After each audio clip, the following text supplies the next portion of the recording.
Welcome back to the Korea Now podcast. As always, I'm your host, Jed Lea-Henry, and on today's show we have Meredith Shaw. Now, Meredith is a returning guest of the podcast. We did a podcast together almost a year and a half ago now, which focused on her work on North Korean literature. And of course, this is an area of research that she continues with today, and why it's so important to have her on the podcast during our literature series. Now, I should note that this perhaps might be our last episode of the literature series. I am working on one more guest, but if it doesn't happen, then this will be it. And from that, I am also planning a future series like this, on different topics, of course, all related to Korea, but it is a concept and a plan that I enjoyed and I will try and do again.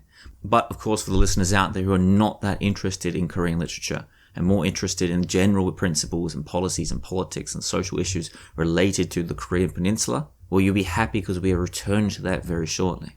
But today, of course, and in this podcast, we'll be talking to Meredith and her work around North Korean literature and propaganda.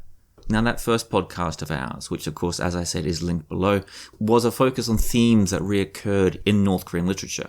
And Meredith runs a popular blogging site where she translates and analyzes and publishes North Korean literature of this kind for the general public. Now, I'm a regular reader of her blog. I think it's fascinating.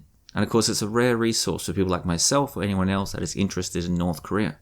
And it's from that particular blog and the research and the work that she does there that we're going to feed into today's podcast, which will be a focus on how North Korean literature and North Korean propaganda deals with three main aspects that seem to run up again and again in our media. But this, of course, is an interesting look with how North Koreans deal with this type of messaging internally and for themselves. The three issues are economic sanctions, summit diplomacy, and fleet movements or military exercises. And of course, as I just mentioned there, we, outside of North Korea, spend an inordinate amount of time thinking about the messages that we are sending through these particular summits, this type of diplomacy, these military engagements, the messages that we are sending into Pyongyang. But of course, we don't spend a lot of time, and we should, thinking about the messages that Pyongyang are taking from it and reinterpreting and then supplying to their own people. The messages that Pyongyang are using from that for their own propaganda. This is an insight not just into North Korean propaganda and North Korean literature, but fundamentally insight into how North Koreans see themselves in the world and how the North Korean regime wants its citizens to think, behave, and react to the movements and engagements of the outside world. There is a huge amount of detail here, and we do tend to brush over stories and details a fair bit simply due to the time restraints that we had. So if you want to look at this in more detail, please go to Meredith's blog, which is dprklit.blogspot.com, and you can look at her original translations and her original analysis in its raw format, and from there drill into these particular moments in much more detail. Now, as always, this podcast is entirely funded by you, the listener. We have made a conscious decision here on the podcast not to run advertising in any way, but this of course means that we are fully supported by you, the listener. So if you like the podcast, if you listen and you want us to continue, it is important that you do your best to go and help us in the links below, however you can. On that, and to walk us through how sanctions and diplomacy are dealt with in North Korean propaganda and literature, this is Meredith Shaw.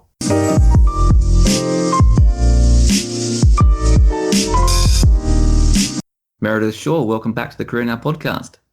Hi, Jed. Thanks for calling me again.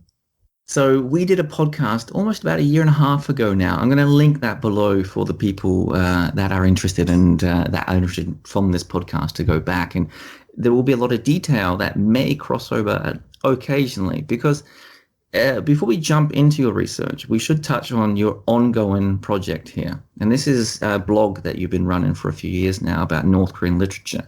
You analyze and look at it and constantly update this blog. Now, I'm an avid reader, and I would encourage listeners to become so themselves. So as a first question, you might get to introduce this project, this ongoing blog project of yours. Well, thanks for that. And I appreciate that you're an avid reader. It's from my end, I'm always writing and wondering who is reading this and what they're getting out of it. I do not update the blog as much as I would like anymore because I've been teaching in Tokyo, and obviously some other things have come up recently that have kept me busy. But there is I've gotten some feedback from people who've said that they've heard of it in South Korea, which is gratifying to me. When I started the blog in South Korea, I was a little nervous because they have a national security law there. And if I was a South Korean, I think I would be definitely in danger printing anything like this on the internet, producing any sort of research that reproduces North Korean propaganda, even as a source of academic interest or as a joke, can get you in trouble. So I've always been cognizant that as an American, I have that sort of privilege, and I've never had any trouble. But I do appreciate when people tell me that they've read the blog. It's been a labor of love from the beginning, and I hope that I can get some more followers through this podcast. Well, it is a rare and generous source of information for people that do research like myself. It is there for everyone to go and see. I'm going to link the link below, and of course I'll mention it again at the end, but please do go read it for yourselves, listeners. You are going to enjoy it, and it is really quite fascinating. But let's launch ourselves into some of the details. And of course, a lot of the details through Meredith's research does come from the blog, and of course built out much larger from that. So let's talk about some current research of yours. And this is really interesting because it's a look, of course, at North Korean propaganda and literature, but in very pertinent ways around ideas of economic sanctions, summit diplomacy, military exercises. So things that are constantly in the media themselves. So as a first question here, let's start with how you began to approach this research. And that's a question of how observers outside North Korea approach North Korea and how they try and deal with it. And you write that it is always about message and this idea of we are preoccupied about sending a message to North Korea. And we see this a lot, this idea that we're always trying to talk about the messaging that we send to North Korea. So I might get to start on that particular point and this fascination that people outside North Korea have with sending a message inside to the regime.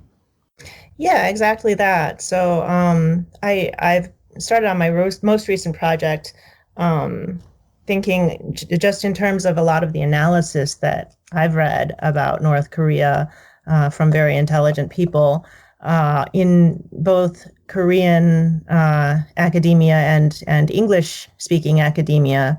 But especially in the English-speaking academia, there seemed to be more than any other country that a political scientist would study. People refer to North Korea as, I call it the malfunctioning robot. That they kind of we talk about North Korea as if they're not listening, if they can't hear us, and we're just saying, what's wrong with it? How can we fix it?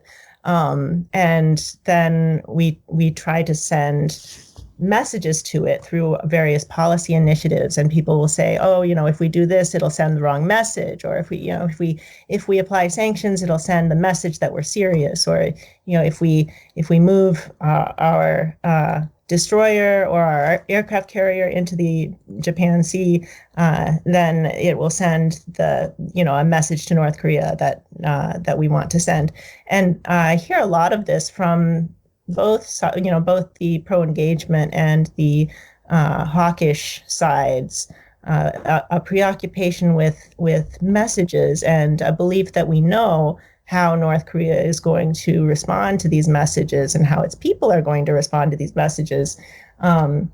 Particularly, I think the impetus for this project of mine was the first Trump-Kim summit, when all the media was talking about what Trump should bring up, and he has to bring up human rights, and he has to bring up this and that, because we have to send the message to the North Korean people that this is what we care about. And it seemed kind of sad to me, because there's so much effort being put into sending a message to the North Korean people, and from my perspective, it doesn't matter what anyone says at a summit meeting. The North Korean people are going to see what North Korean regime wants them to see. So I started looking at some of this literature that I've been reading, and particularly literary accounts of past summits, particularly with the Jimmy Carter summit. And I found a little bit about the Clinton summit and the South Korean Kim Dae-jung summit, and looking at how North Korean literature, which is supposedly read, sometimes is required reading among elites in the cultural propaganda wing of the party, how they interpret these summits for the people who are consuming this propaganda, and how they kind of filter out any sort of message that the foreign visitor is trying to send. So that's how the project. Let's touch on that point that you mentioned there, that the North Koreans are going to hear what the North Korean regime wants them to hear. Let's build a bit of background here before we jump into all the details. It seems that we should talk about the Propaganda and Agitation Department and the Korea Writers Union, which, of course, terms and organizations that people may understand. But what I'm really trying to get at is, what does the publication and writing of literature look like inside North Korea? So people, just give people a vision on how it all comes about, where these writers' union came from, and how it is that anyone produces any piece of literature in North Korea before it gets to our ears. Yeah, so it's a really fascinating story. If you want to know a lot of details about it, Tatiana Gabrysenko has written a fantastic book that talks about the early years of the Korean Writers Union. It's called Soldiers on the Cultural Front, I think. Yes. And she talks about, those early years when it was still kind of idealistic, and the great leader hadn't fully established himself as this cult of personality, and they were still sort of writing literature, and then that devolved into completely serving the state and the leader. But there's a history after her book ends of this organization being taken over heavily by Kim Jong-il when he was a kind of an up and coming person in the party. He was not yet established as the heir apparent, and he established his power by taking over this, the Propaganda and Agitation Bureau, of which the KWU is a part, and that was really the base that he built his power from. And what he did to establish himself as the heir apparent was to build this huge bureaucracy of artists and writers producing nothing but hagiography about his father. So he was really the filial son who was trying to aid his father, and that built up both his power and his image among the North Korean elites, to the point where he became the successor. And tellingly, you probably know this, Kim Jong-un's sister now heads the same department, or she did until recently. I haven't been following if she still does. So let's launch. I might put a quote here. You put a quote from Brian Myers, someone who I'm often quite impressed by in academia.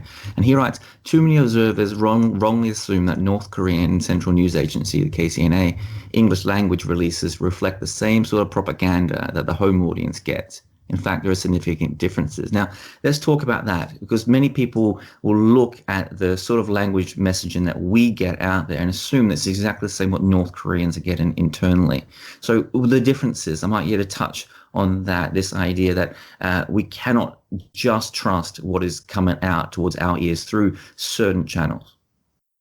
Yeah, and it's just that is that the KCNA has had this online presence in English and Spanish for many, many years. I can remember when I was but a wee undergrad, reading KCNA articles in English before I spoke Korean, and that was a very important source for outsiders who wanted to get some soundbite on what the regime is saying about certain issues.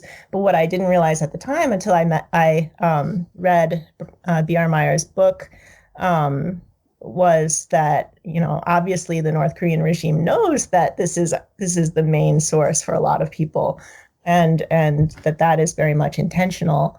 That they're putting this out in English, and that's where you'll get a lot of the bellicosity, the military, the pumping up, very macho language, talking about sanctions and threatening various people in different governments.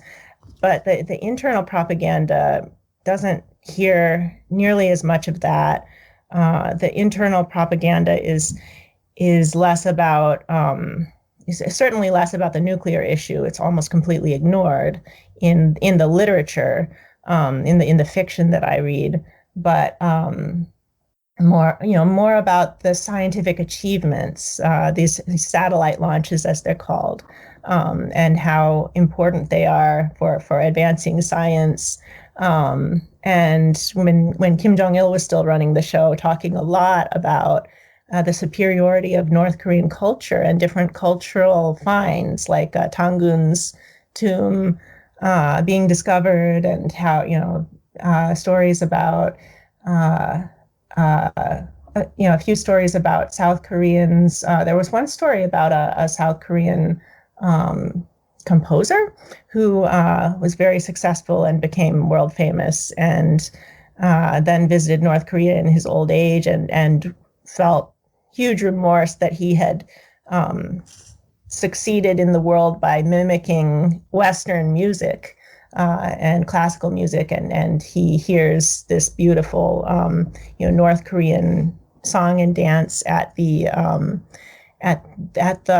mass games, the Arirang mass games, and he is so impressed by what he sees at the Arirang mass games, and he reconciles with his homeland, and he's super grateful that they let him come back to the homeland. And so you see some messages there. You see obviously the pride of North Koreans in their more authentic culture, and the perception that South Koreans, they might be more world famous, but they're hawking a foreign culture that isn't authentic to Korea.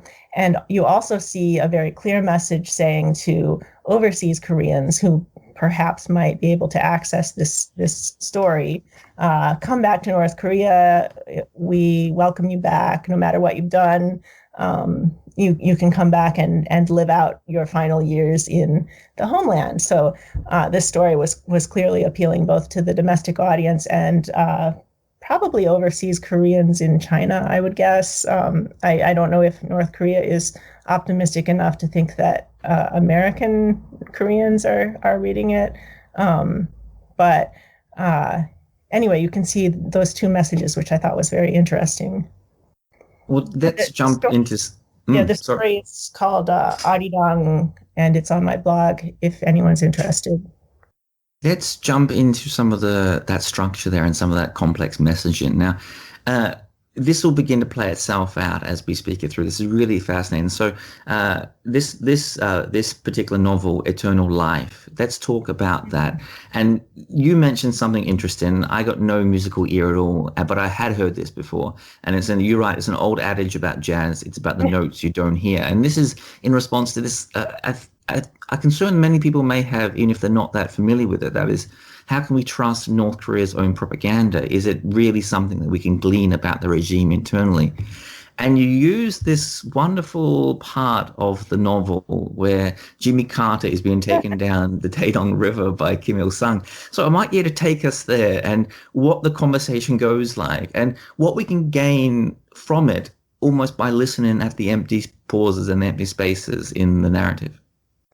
Yeah, so this is the chapter in the novel Eternal Life, which is the final novel that was written before Kim Il-sung's death. Obviously, he died 3 weeks or so before after the summit. So the summit is really the final important event of his life that we hear about.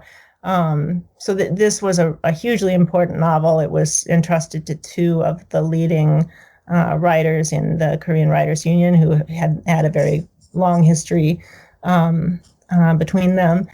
And the chapter where Jimmy Carter and Kim Il-sung ride Kim Il-sung's pleasure cruiser, the what is it called? The Moranbong, down the river to the sea together, and there are famous pictures of this. This really happened, and they're talking about a lot of different things in the chapter. I was able to verify that a lot of the discussion, the more concrete parts of this discussion seem fairly accurate. There's a video that I linked to on my blog of Jimmy Carter and his aide Marion Creekmore in 2006 recalling this boat ride, and it's amazing that some of the anecdotes that they recall are reproduced almost exactly in the story. So clearly the authors of this story were given transcripts of the boat ride. But then you also see things that wouldn't be in the transcript, like you see Jimmy Carter's internal thoughts as he's listening to the leader talk. And so I think the passage you're referring to is when Jimmy Carter remarks to Kim that he's impressed by how the North Koreans seem so devoted to their leader. And he says, I've traveled all over the world and I've never seen people who are as devoted to their leader. And Kim Il-sung responds, yeah, it's true, because Koreans are the most gifted people in the world. And then he says "chegan 있다," which is a little hard to translate. I think it can mean like clever or talented. And he says, everyone talks about the Jews being the most "chegan 있다," the most talented and clever people in the world, but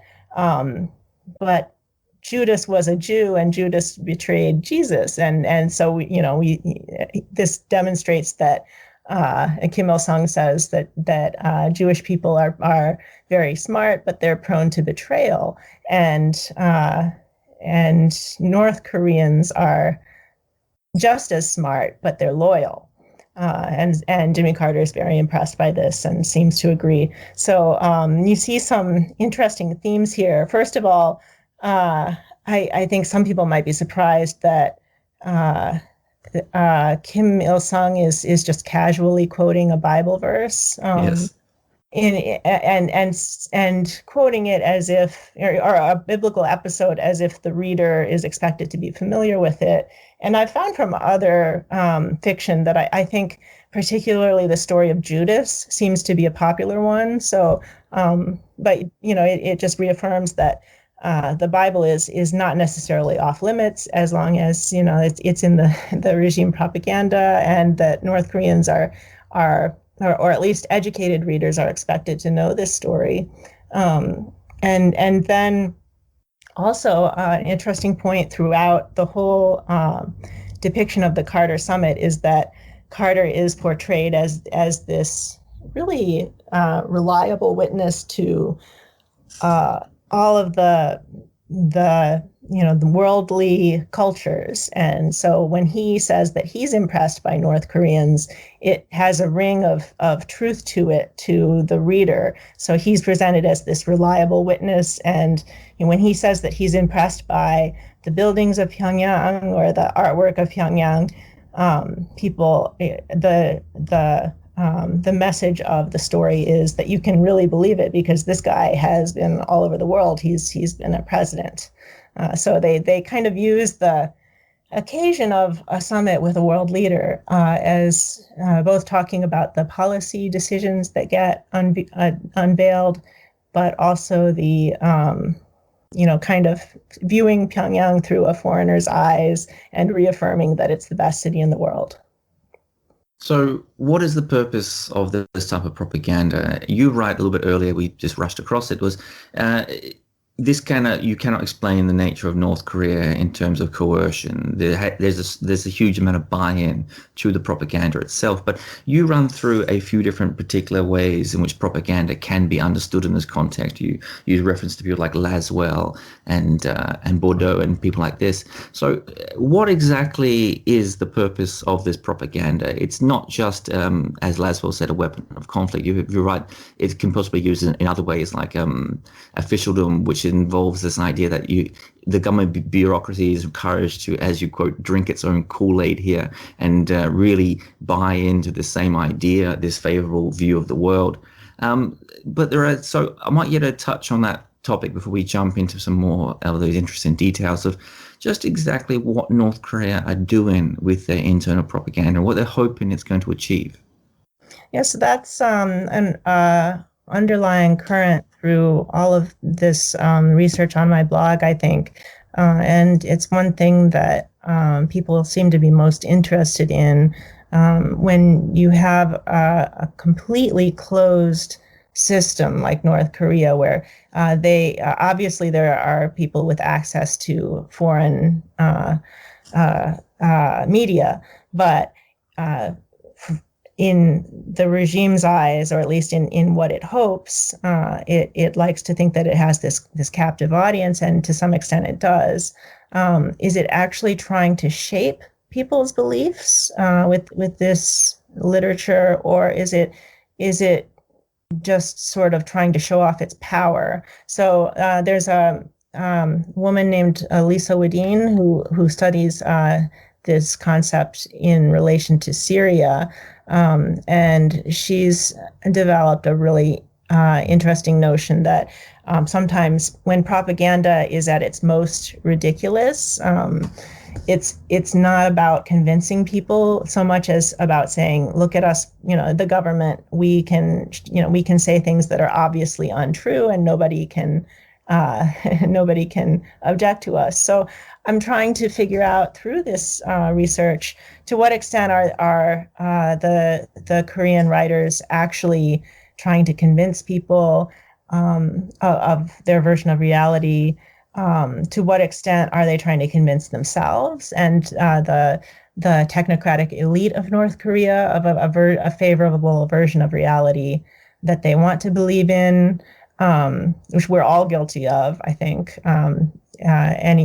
People tend to read media that favors their own point of view, and we all I think, are guilty of, to some extent, trying to shape our own beliefs through what we read. But in a dictatorship like North Korea, that can be to an extreme. Or is it the third possibility is, are they just showing off their power to the readers and saying, we can say things that are ridiculous and nobody can object.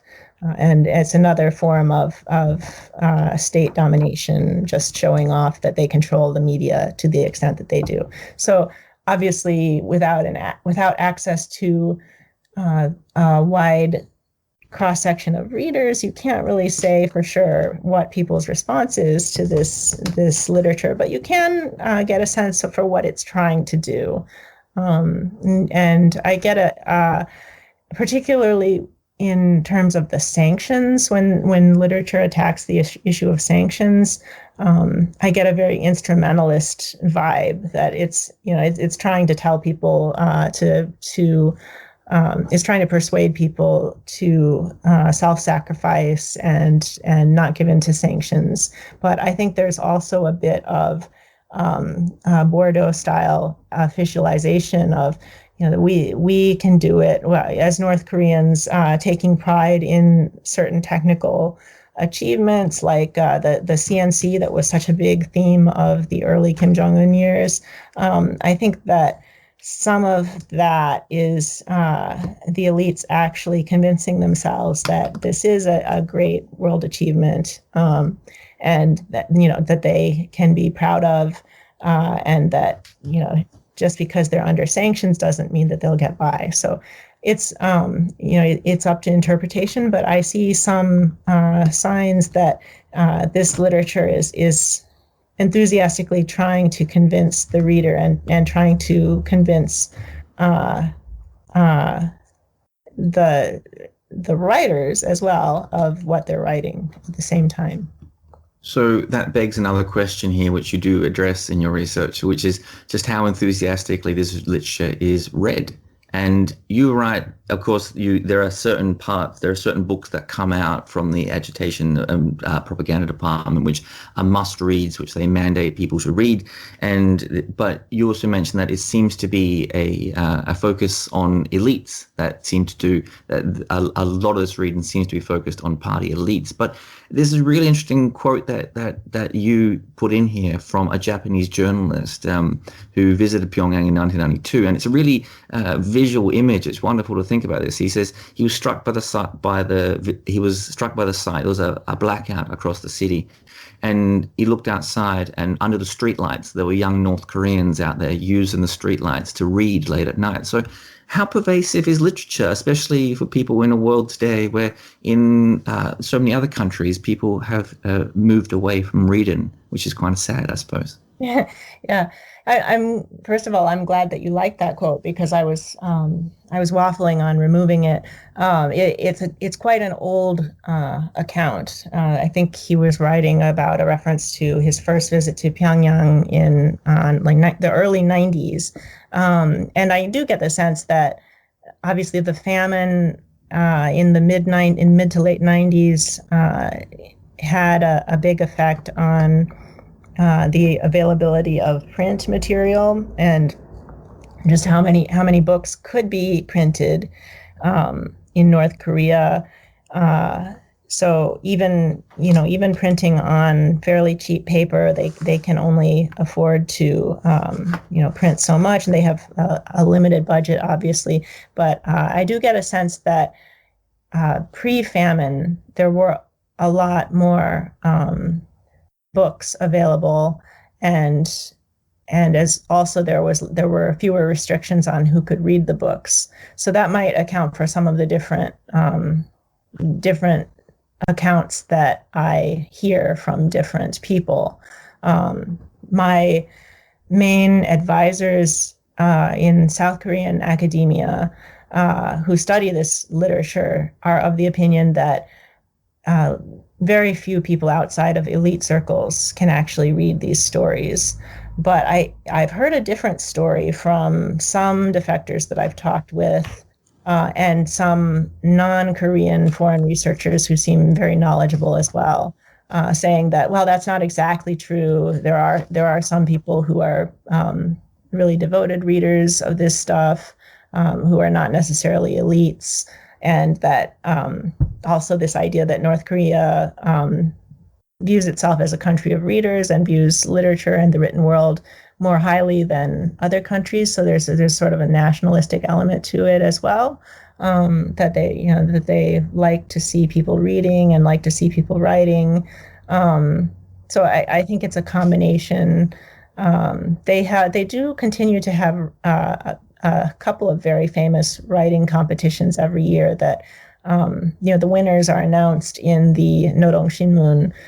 So if you believe the Nodong Shinmun to that extent, that if you believe that they're at least having a writing competition every year that's national, which it seems like it would be hard for them to completely make that up, then they must have some pretty pervasive reading and writing throughout the elementary school programs, at least.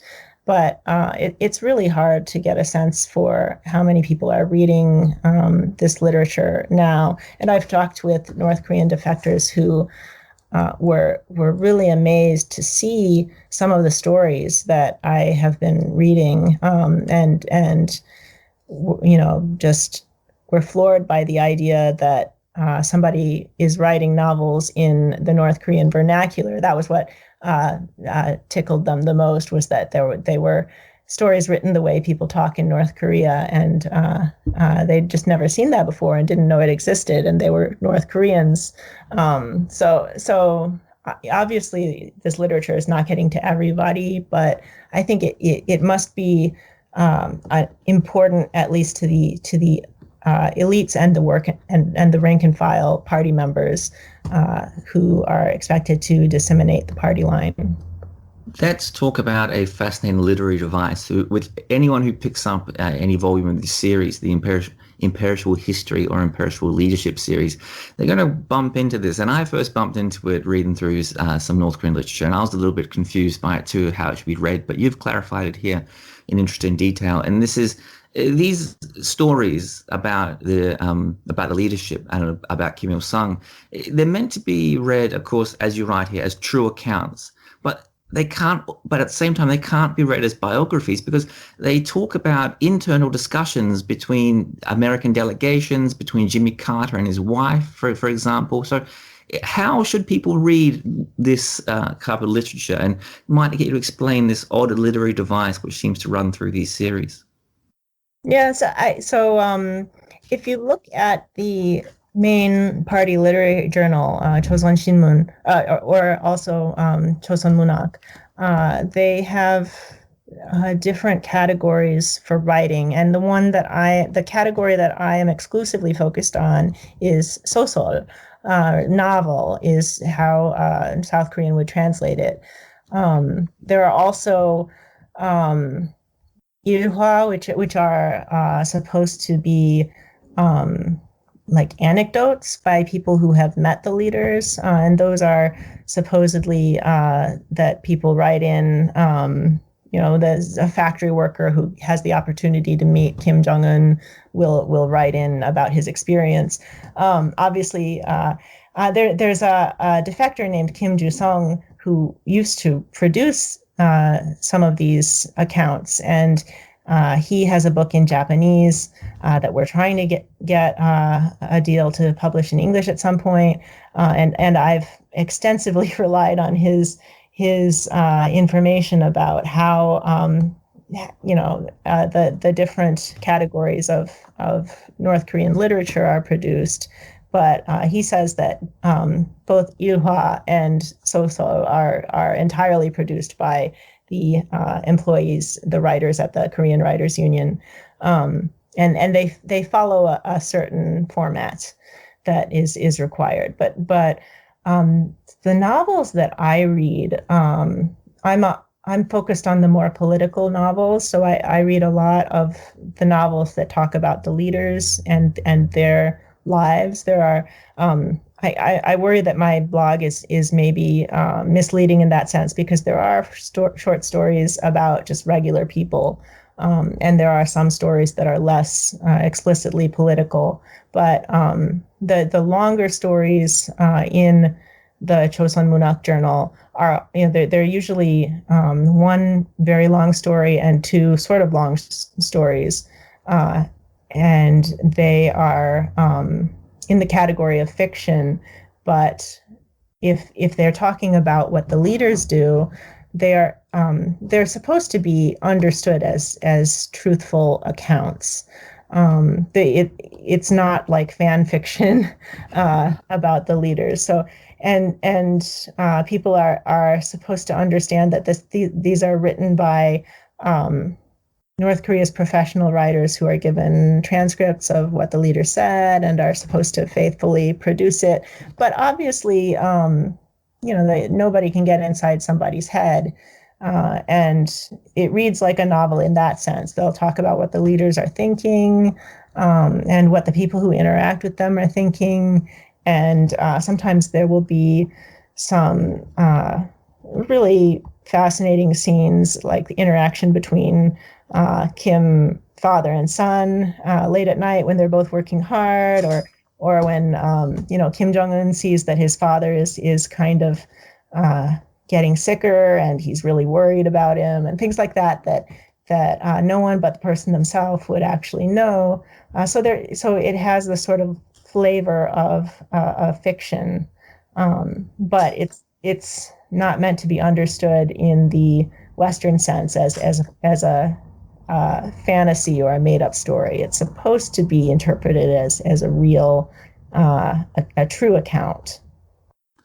So let's launch into some of the details here in Eternal Life. And one of those things that we mentioned at the very start, which is sanctions. So let's talk about how sanctions are dealt with here. And there's some really interesting moments. Again, this is Jimmy Carter talking to Kim Il-sung, and they are talking about bargaining away. They're talking about the UN sanctions and the possibilities of these things.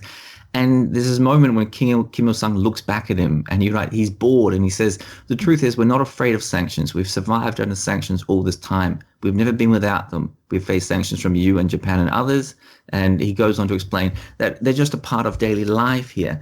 So I might get to touch on the way sanctions are approached in North Korean literature, because you're right, again, it's almost there as we're bored by them, they've been here forever. But at other times, they also put them forward as the outside world being fearful of North Korea's potential inside the world, and in some ways also a positive in other directions. That this is now allow North Korea to become even more self-reliant than they already are. So there's a number of different directions there that North Korean regime deals with sanctions in its own media. So I might get to open that up and approach that question for us.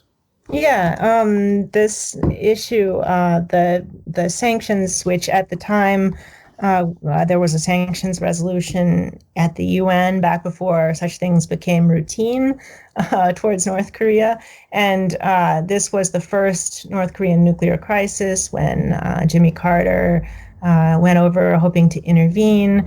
And if you've read the background of the summit, Jimmy Carter really didn't have a lot of support from the Clinton administration for what he was trying to do. He didn't have a lot of authority.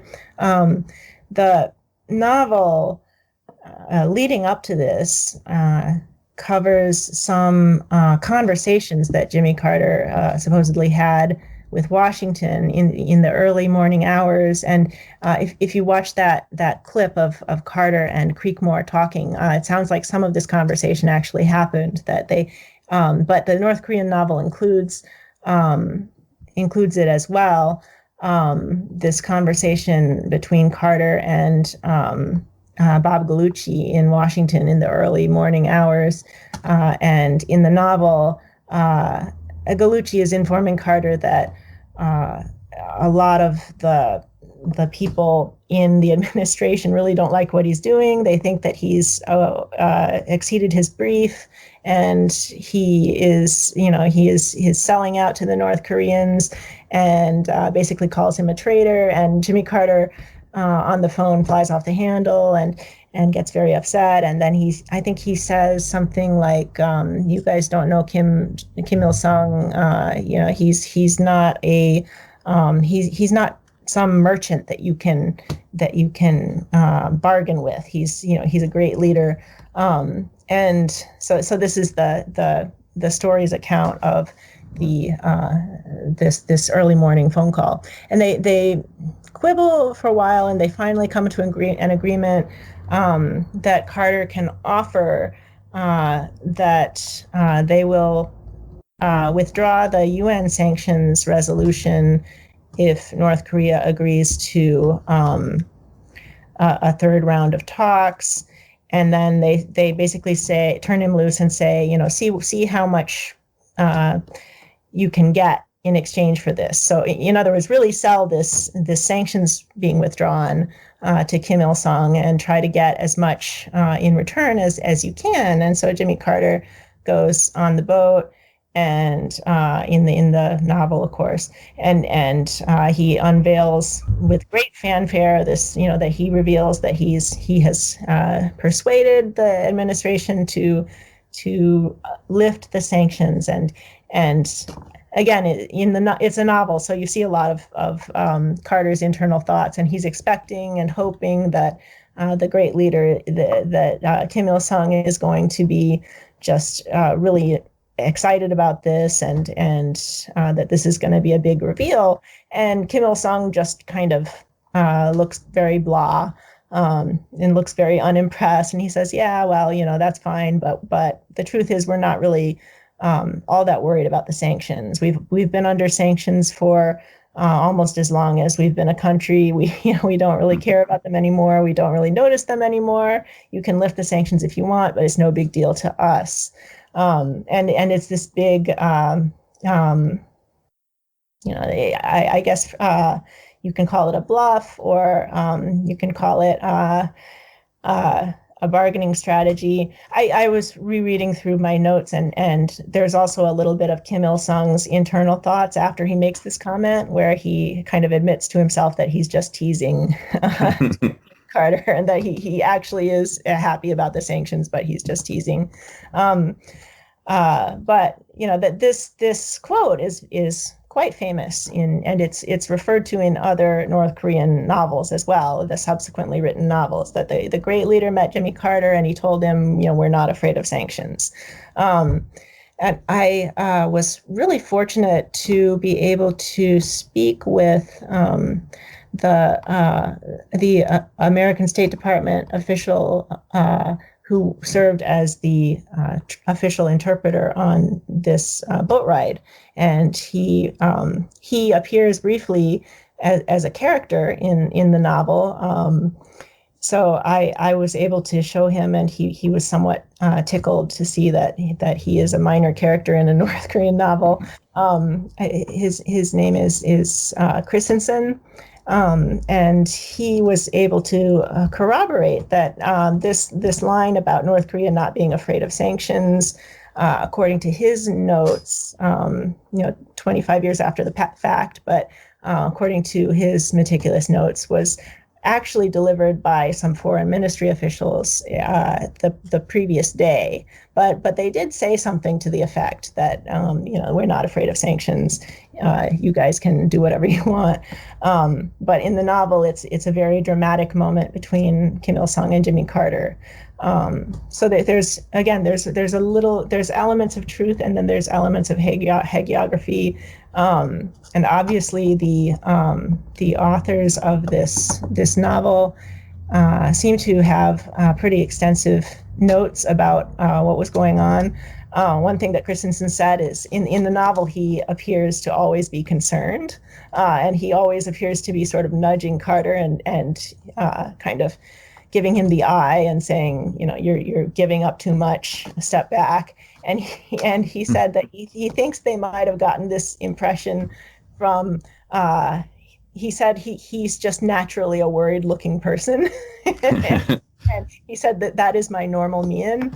And but he also, obviously he saw this summit and his role in it as very important at the time. And he did have some tense moments, and he thinks they might have interpreted that as him disagreeing with Carter, or him maybe privately trying to signal to Carter. So he was tickled by how he was portrayed in the novel, and he can think of some reasons why they might have gotten that impression about him.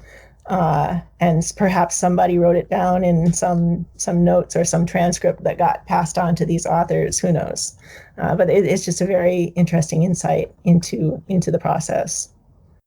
So there's another element in this which is really interesting through your research, which is, and you're right, it's the idea of sunken costs, and there's a certain degree of martyrdom around these sanctions. So the idea that for generations we've been suffering through these sanctions. So it's almost like a built-in martyrdom inside the current generation. It's almost upon you to continue suffering through these particular difficulties. And there's a short story here that you mentioned, and it's called Romyong, and this is in the Kim Jong-un era, which of course is really interesting because this phrase keeps coming up. This self-revival phrase keeps repeating. And you're right, this is really interesting that in 2019, the website dprktoday.com, they said that there were 112 articles using this phrase, self-revival. And nearly all of them happened just after the Hanoi summit broke down in February 28th, February 28th. So what exactly is meant by this kind of phrase, this kind of self-revival in the Kim Jong-un era? Yeah, so that's sort of just an illustration of how slogans and North Korean propaganda, which are pervasive in posters and in news articles and songs. The slogans get kind of illustrated a little more extensively through the vehicle of literature. So if you have been in North Korea at all in the last 10 years, or if you've seen a video from North Korea, you've probably seen something about Charyok Kengsang or Charyok Pugung, autonomous self. Right? I would translate it as sort of pulling oneself up by one's bootstraps, or revival through one's own efforts. It's hard to come up with a snappy English expression for it, but I associate it most strongly with the literature referring to life under sanctions, and the fact that North Korea is not getting any help from outside. It's not even allowed to trade with outside for a lot of things, and therefore, we're going to have to make everything ourselves, and we're going to be great at it, and it's going to be awesome. So that's this idea, and some of the fiction that I've translated, that actually some of the most interesting stuff does not feature the leaders, but just features ordinary people who are dealing with shortages as a result of sanctions, and talking about how the creative ways that they get around not having replacement tires or whatever for their vehicles.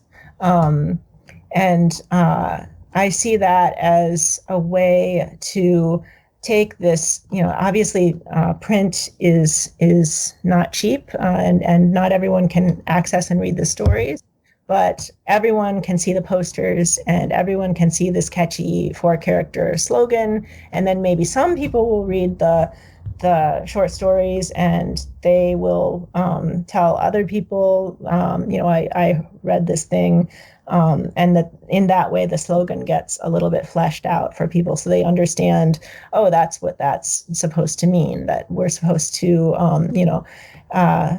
raise ourselves up by our own bootstraps, and that means coming up with alternative fuel sources and things like that are in the stories. So I see the fiction as a way that the propaganda department is kind of working out amongst itself what its slogans mean, and then if a story is successful, the story may be turned into a TV program, as has happened in a few cases, or a movie. And in that way, it can reach even more people. But the short stories and the novels seem to be the first step in the propaganda department working out what its message is going to be, and what the storyline is going to be as it moves along. So let's push into diplomacy summits, and particularly foreign envoys. And this is fascinating. And of course, you're right here that fiction set outside North Korea is rare. Often these kind of stories, there's a lot of disincentives about writing these kind of stories. But for all that kind of dislike and that untouchability, there is a huge love inside North Korea for the stories about foreign envoys visiting the country, which of course we've been speaking about through Eternal Life with Jimmy Carter. And also another short story that you mentioned here is Enchantment. And as you read these stories, they play out in some part almost like a sightseeing tour. Jimmy Carter is taken through so much of Pyongyang. As we mentioned, he's on a boat tour down the Taedong River. There's so much going on in these particular things, and it's all about seeing the city. And it's almost like a way to show outside voices just how successful we are to the world. And of course, they're always in rapture. Jimmy Carter is in rapture. He's overwhelmed by how impressive it is, as is Billy Graham. So let's talk about that for a moment. This idea of showing North Korea off to the world through the visits of foreign envoys. Yeah, I see it more as showing Pyongyang off to North Koreans. I assume that the writers are not expecting a lot of foreigners to read the stories, but I see it as they're seeing all the famous majestic sights of Pyongyang, and they don't have a Lonely Planet in North Korea. They don't have, they probably have websites where they can learn about these things. But if you don't live in Pyongyang, or if you do live in Pyongyang and you want to see it through a foreigner's eyes, I think these stories are probably very effective. That people say, oh, there's the Mayday Stadium, and there's where Kim Il Sung grew up, and on Mangyongdae Hill, and the stories at that point completely break off from the substance of the summit for a moment, and that's where the writer usually waxes very lyrical, describing. I think they talked about the roof of the Ogryugon restaurant looking like a pleasure barge sailing through the sky. And these are, they seem like perhaps the opportunity for the writer to get a little bit poetic in between, the boring, dry summit diplomacy. But I do see it as kind of a travelogue where a North Korean reader can follow along with the foreign visitor and reflect on the glory of their flagship city and some of the famous sites through foreign eyes. So I think that serves a very important purpose. So I also want to speak about how Kim Il Sung is often represented here, because as people may expect, he is represented, of course, as really quite intelligent, really quite smart, overwhelmingly cunning and agile in these discussions. And it comes through Rosalind Carter, which is really interesting, because she is at one point in this story concerned about her husband. She thinks that he's too feeble-minded to be able to tackle with Kim. But she's also fascinated by his kindness. She also contrasts his courteous respect towards women, and she contrasts it with her husband itself. So through a lot of this is not just Kim Il Sung as the great leader of the country, but also this incredibly caring man. Because also on that boat cruise, I was reading through it this morning again, it's really interesting. He's coming down the river and he stops his boat and slows it down so that the fishermen on the bank don't have to deal with the wake that comes off the river towards them. So I might get you to, let's talk about that for a moment. This issue of Kim Il Sung, not as just a smart, wonderful leader, but also as the most caring person you can possibly imagine. Right. Yeah. The Rosalind Carter story, Mayhawk, was in some ways the original inspiration for me to start this whole blog project. I read it many years ago, and it remains one of my favorites. That's told through Rosalind Carter's perspective, and she is remembering after she returns to Plains what she has seen in Pyongyang, and the different interactions that she had with the leader. And of course, Jimmy Carter comes off pretty shabby in comparison. It does, that novel does deal a lot with her perception of how she's treated as a woman in North Korea compared to how women are treated in America.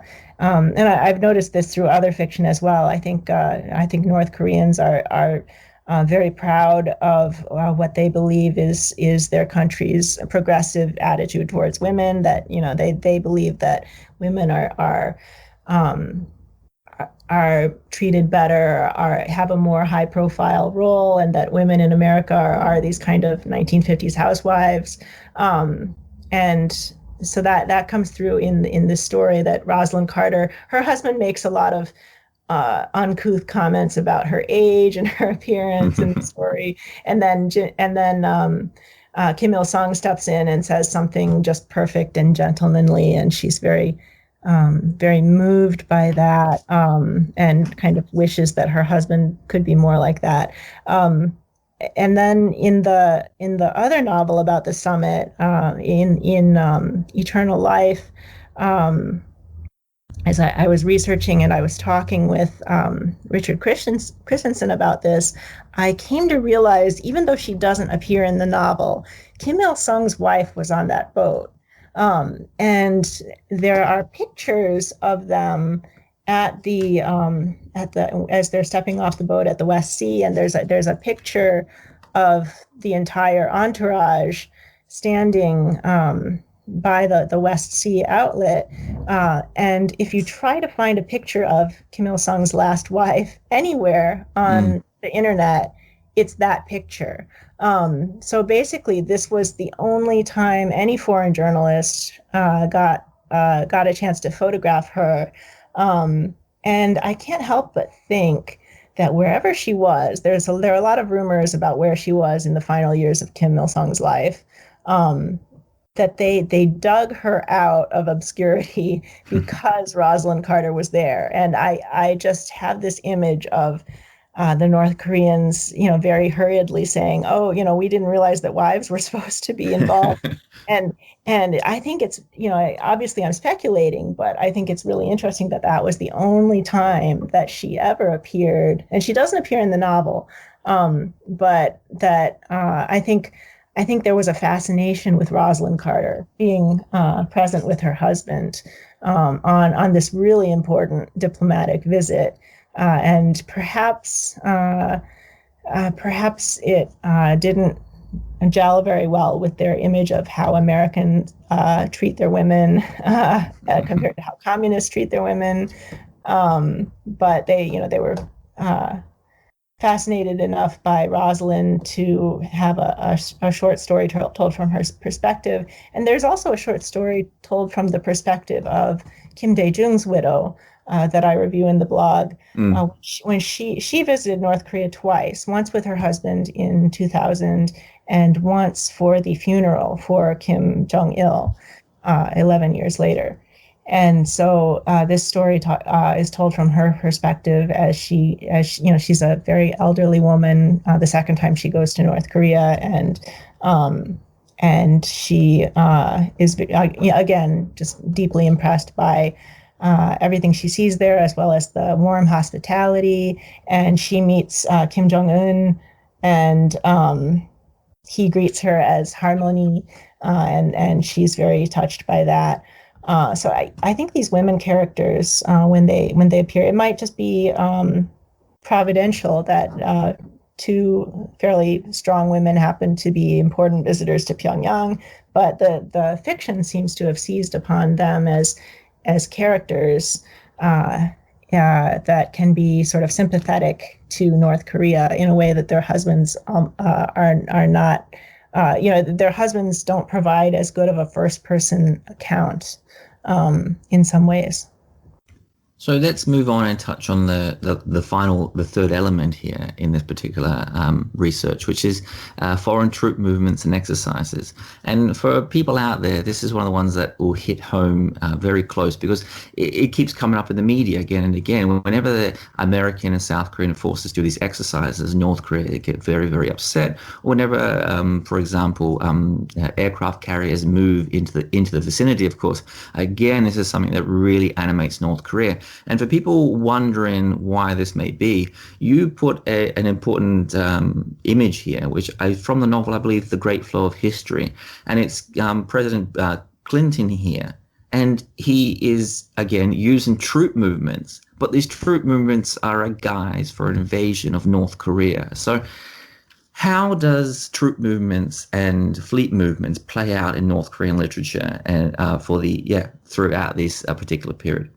Yeah, so this is something that has come up in a number of stories that I've read, even ones that I didn't really expect to touch on military issues. The story, A Great Flow of History, the novel has the most, I think, detailed description of this, that Clinton is depicted as very ambitious, and he sees himself as competing with all of the past U.S. presidents. This is, his thought process is described in detail in this novel. And he sees that, every U.S. president since Truman has, in his words, tried to solve the North Korea problem. In other words, has tried to invade North Korea in the novel, and he believes that he's going to be the one to do it, and so he hatches this plan that I think in the 1993 Team Spirit was the name of the exercises at the time. He was going to use that as a cover to put all of the heavy military hardware and all of the destroyers and tanks and things that they would need into the theater. And then he was going to engineer some sort of crisis that would require North Korea to retaliate. But then the North Korean retaliation would be his justification to launch an all-out war. So he's depicted as he wants to just go in and invade, but he's worried about global opinion, and he's worried that if the U.S. goes in without a pretext, they won't have any support from their allies. So I remember. So this is the reason for the whole nuclear crisis from North Korea's perspective is that he wants to use the crisis as an excuse to kind of produce this North Korean retaliation for something, and then because of that, the whole world is going to rally behind him and say, we can't allow North Korea to become a nuclear power, and so go ahead and go in and invade. And so the really important decision that Kim Il-sung and his Kim Jong-il is the more important figure in this novel, is to kind of outplay this outfox this American plan. So you see in this both a reason why they're so enraged by the Team Spirit exercises, because they see them as a preliminary to invasion, but you also see a kind of setting up a justification to not retaliate if the U.S. does something like shoot down an attempted missile test. So you see the Americans plotting and trying to come up with a pretext for invasion, and it's really important that North Korea takes the bait. And if they don't take the bait, then America doesn't have a pretext. So I see this as, in a roundabout way, kind of reassuring, because it seems like they're setting up a scenario where retaliation and mutually assured destruction is not the wise path. And I see this kind of story as both justifying the need for military preparedness, but also saying, don't always shoot at the first provocation. So it's kind of a preference for stability and cool-headedness when things get really heated. But that's one possible interpretation. So how much in this literature is an effort to build Kim Jong-un and even his father before him into military generals? There's this moment when Carter asks Kim Il-sung at some point, he says, I would like to meet Kim Jong-il during this summit. And Kim Il-sung says it won't be possible. He's off visiting military outposts. And of course, you mentioned a couple of other short stories, Emergency Plan, I believe, and Silver Lining. And this is Kim Jong-un. And in this one, he is, of course, this is a young man who came to the post without any military experience. And they're building up this one. So there's this August 2015 crisis of sorts with a landmine explosion. And this is covered in a lot of detail. But it seems to be that the thrust of this kind of literature is to show that the old military guard are fascinated and enraptured by Kim Jong-un's ability and military prowess despite his young age. Right. So the Carter summit, that was Kim Jong-il that they wanted to meet, and Kim Jong-un wasn't in the picture yet at that point. But it's very much the same, the same scenario repeating itself. In these stories, whoever the leader Kim happens to be at the time is almost constantly visiting military posts or coming back from visiting a military post, and that's not particularly unusual. The the the August crisis of 2015 seems to be one of the first big military tests that Kim Jong-un as leader is depicted as really taking the helm and directing. There are other stories before his father's death that were written after his father's death, but take place when Kim Jong-il was still in charge, that kind of retroactively show Kim Jong-un as this young budding military star who's in one story he's kind of taking charge of a squadron of elite fighter jets. So there is an effort before that.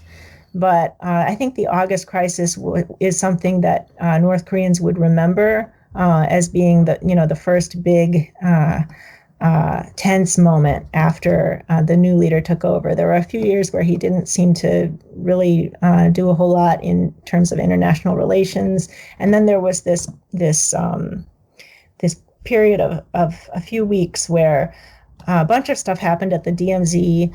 That I think some people were trying to send balloons over that got shot at, and it was the time when the speakers when they were going to turn on the speakers again to broadcast to North Korea, and North Korea said if they did that they would shoot them, that they would fire artillery to destroy them, and so it was kind of a mini crisis. A few other things happened.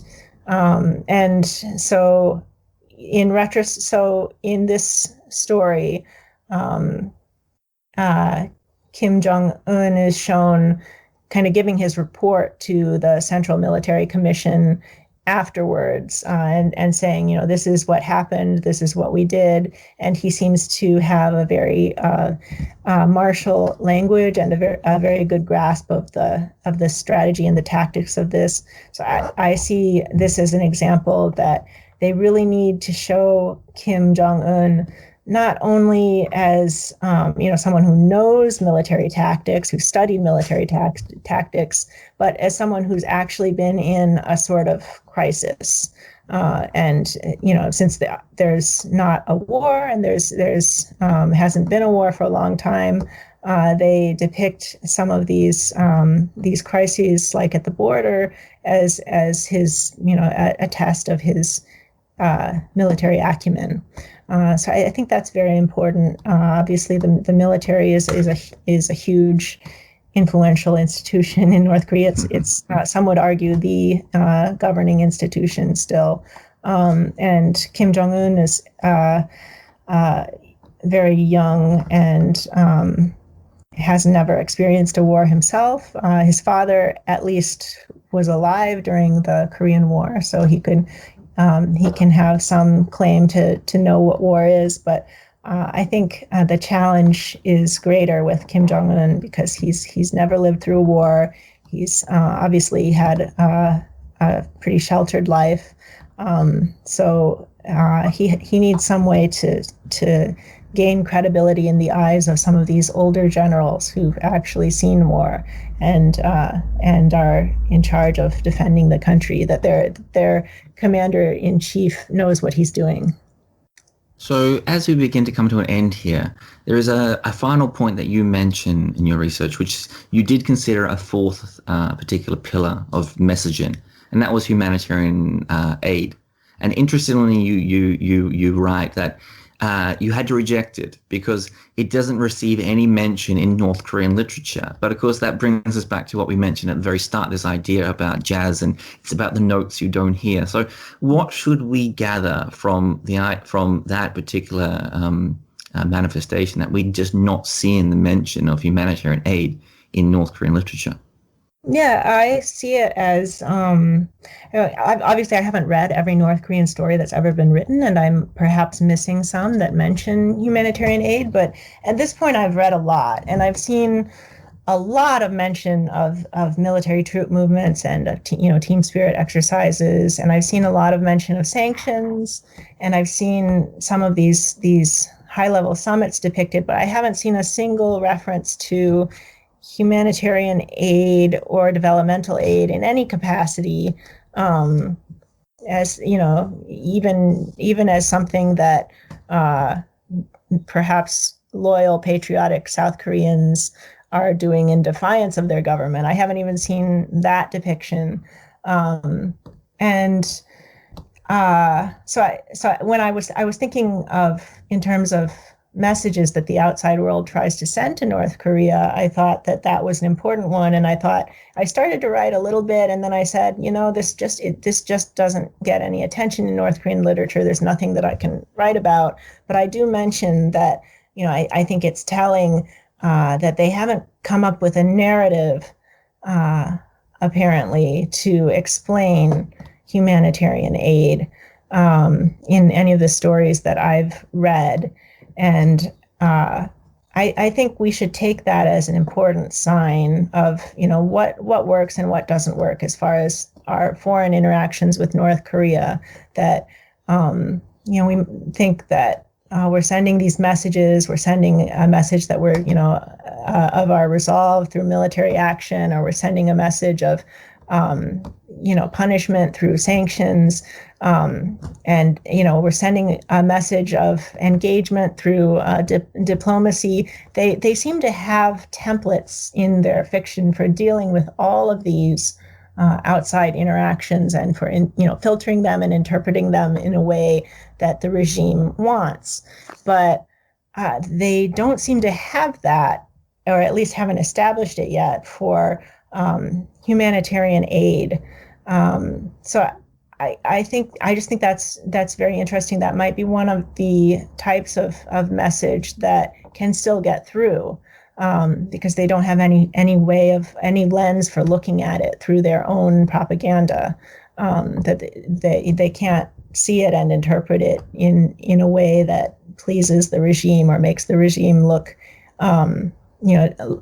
like it's on top. So I think that's just something that people should take note of in conclusion.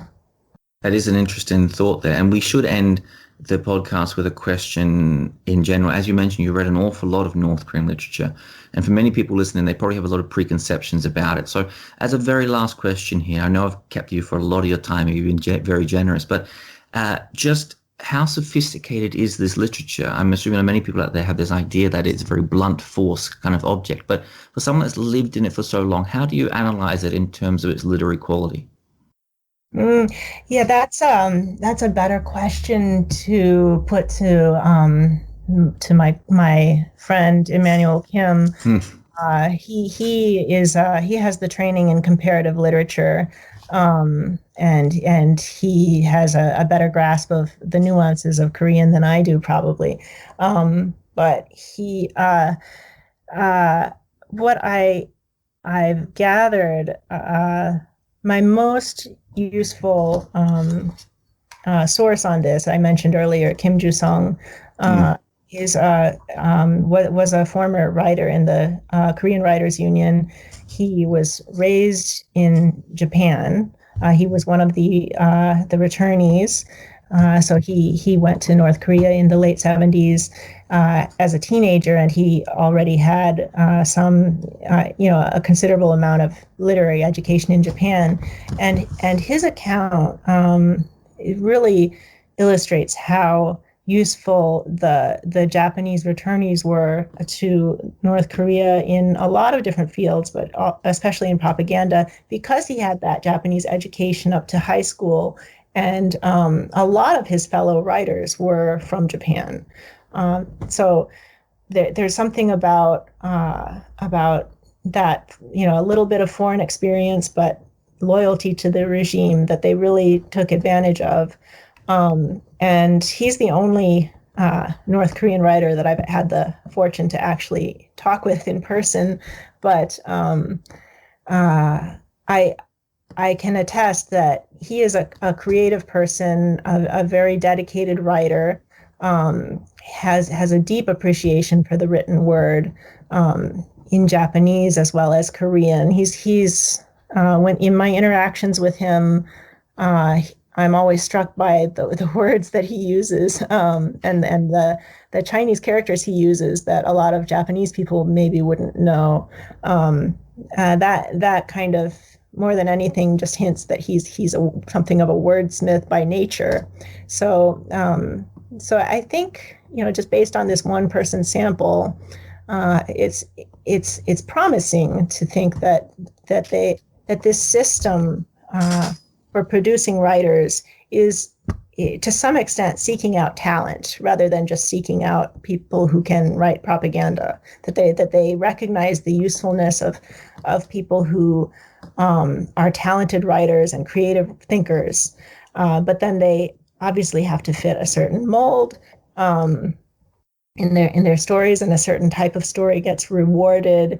So Kim Ju-sung talks about how even though he liked writing and he liked fiction, his main goal throughout his career in the Korean Writers Union was to live in Pyongyang, and that was his only motivation for writing the propaganda, was that he wanted the apartment in Pyongyang, and if he got enough stories published, he would get it. So he freely admits that that was his overriding motivation. And he also talks about some of the things that his editors struck down, that he was really proud of as a writer, that he thought he'd done a really good job.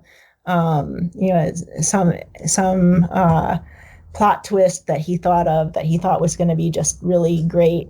And then his editor said, no, this is not ideologically correct. And so he had to rewrite, and he talks about some of those disappointments. So, he sounds like a very, a genuine writer struggling with his editor, but his editor is extremely demanding.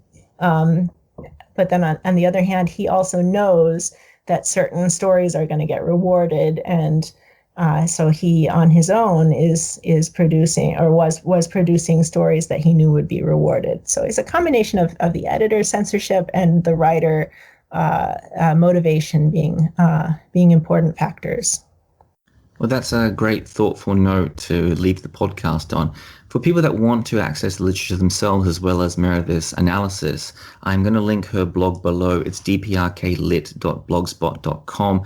I encourage you to go and read it. I'm a regular reader. I encourage you to as well. You will not be disappointed. It's a fascinating look, and it's regularly updated, so you'll keep a close eye on North Korean changes and what's coming out of their literature. On that, Meredith Shaw, thanks for coming on the Korean Now podcast.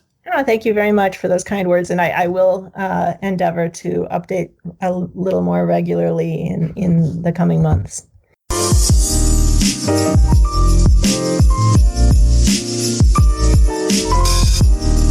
Thank you for listening to this episode of the podcast. I really hope you enjoyed it. This is just a final reminder that we've made a conscious decision here on the Korean Now podcast not to run advertising. And so the podcast is entirely funded by you, the listener. So if you do want it to continue, please consider supporting the podcast at the PayPal or Patreon links attached below. Or importantly, you can share, like, or comment on the podcast across social media. And on that, I hope to see you again for the next episode. Thanks again for listening.